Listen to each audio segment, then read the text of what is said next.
Oui, donc on est parti, je suis allé par l'autoroute le plus rapidement possible jusque chez Noël. On avait rendez-vous à 11h30. On a bu un bon café et puis on a démarré. Alors on a mangé nos tartines ici à quelques kilomètres, à une quinzaine de kilomètres, là sur une petite place réaménagée. Un petit banc nous attendait. En quittant le matin,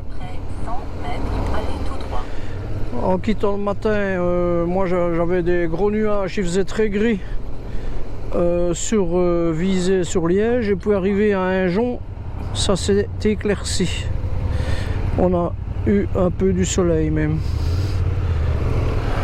Et ici, comme vous pouvez voir, c'est pareil, hein, c'est beau grand soleil.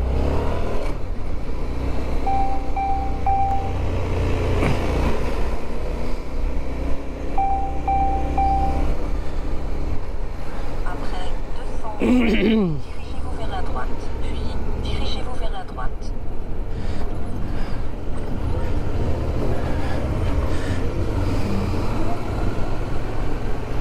Donc ici on est à Fourmies, F-O-U-R-M-I-E-S, Fourmies. On est à quelques kilomètres derrière la frontière, on est donc en France. Dirigez-vous vers la droite, puis dirigez-vous vers la droite. Dirigez-vous vers la droite. Oups là. Traversez le rond-point. Je dis oups là parce que le câble qui amène le son dans la caméra est un peu court. Je laisse en permanence le micro à l'intérieur de la mentonnière de ce casque là parce que c'est un petit peu compliqué à mettre en œuvre, à placer dans la mentonnière. Donc le câble est enroulé par-ci par-là tout autour de l'unité de l'intercom, mais ici il manque une dizaine de centimètres. Il faudra trouver le réglage opportun. Nous ferons ça la fois prochaine. Ah, ici ce pont là, tantôt on s'est trompé à l'entrée du village, on est passé en dessous de ce pont-ci. Au rond-point, tournez à gauche, quatrième sortie.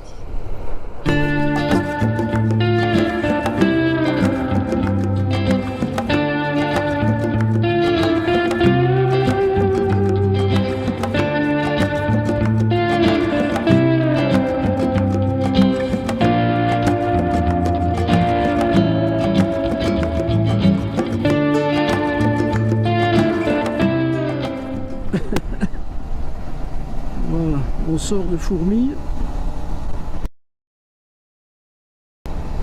La caméra avant tremble énormément malgré le petit bras de levier, donc on va essayer de régler le problème.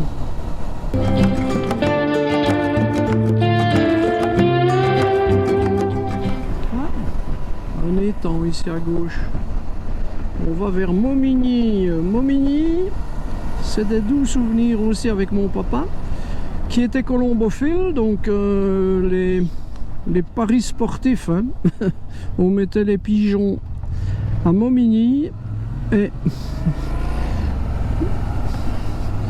celui qui revenait le plus vite gagnait un peu de sous. Périodiquement mon père pétait un plomb parce que les pigeons étaient restés pendant une demi-heure sur le toit.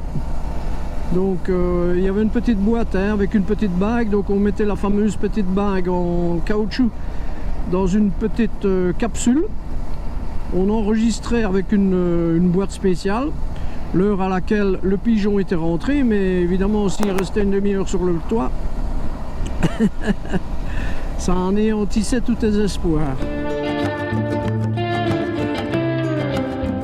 Alors quand mon père pétait un plomb, parce que le pigeon l'avait déçu, ben, on mangeait du pigeon pendant quelques jours, si vous voyez ce que je veux dire.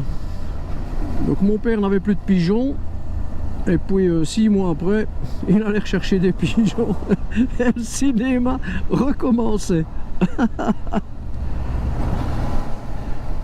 Première des choses que j'ai faites, c'est Mon père avait aussi un poulailler, une volière avec des petits oiseaux. Après 300 mètres, tournez à droite, puis prenez la deuxième à gauche.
Sauf erreur de ma part, on va repasser au lac de l'Odeur, mais plutôt plate taille, etc.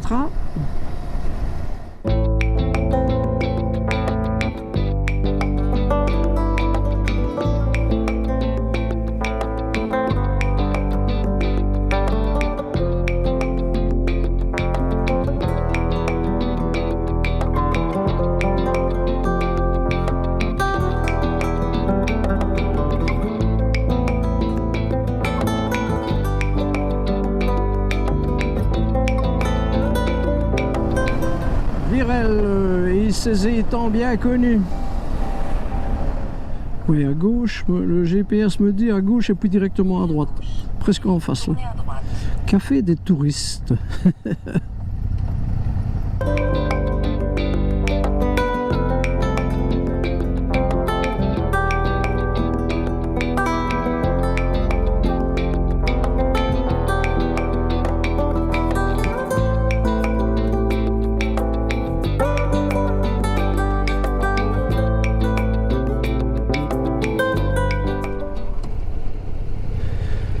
Noël, faudrait de l'essence. Faudrait de l'essence.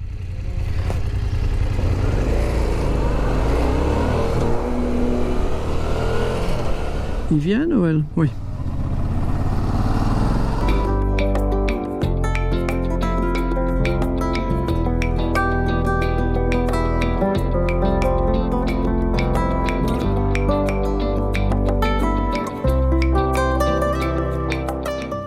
Où est-ce qu'on est? Ah, barrage de la Plate Taille.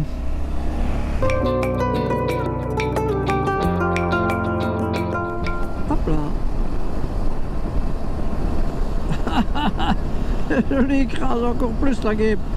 C'est pire que bien. Je croyais qu'elle allait se détacher, mais je l'écrase plutôt. Oui, on va vers Sillenrieux, là, hein, vers la taverne ou le café du père Sarrazin. Ça améliore les choses. Tiens, bizarre. On dirait qu'on arrive dans un sens interdit, dans un cul-de-sac plutôt, Noël.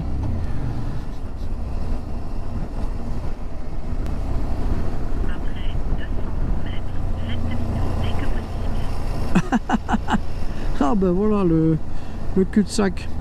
On va savoir passer, mais il faut pas avoir des valises. Hein. Oui, peut-être que c'est un petit peu plus large ici.